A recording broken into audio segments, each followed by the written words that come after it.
Hi guys! Welcome to my YouTube channel po. Kung bago ka pa lang po sa aking channel, please do not forget to subscribe, like, and share para po lagi po kayong updated sa ating mga videos. Pang pag-uusapan po natin ngayon ay tungkol po sa SSS Pension for the month of August 2025 po.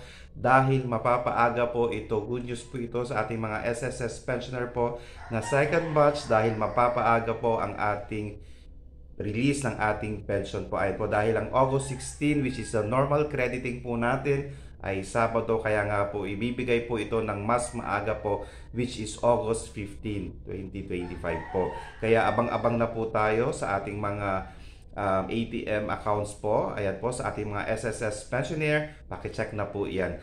At syempre po ulitin po natin, malapit na pong maibigay ang increase ng ating mga SSS pension. Ayan po sa September 1, 2025 po.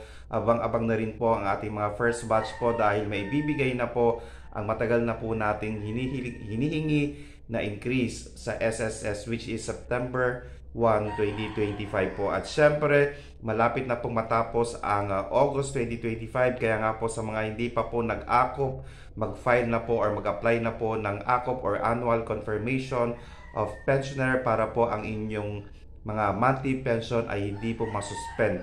Kasi once na hindi po kayo nag-comply ng AKOP, ang tendency po nito masususpend po at or hihinto ang inyong monthly pension. Para hindi po magkaroon ng problema, mag-file na po kayo ng inyong AKOP sa pinakamalapit na SSS branches sa inyong mga lugar po. Ayan po. So please do not forget to subscribe, like, and share para po lagi po kayong updated sa ating mga videos. Maraming salamat po and stay safe. Bye-bye!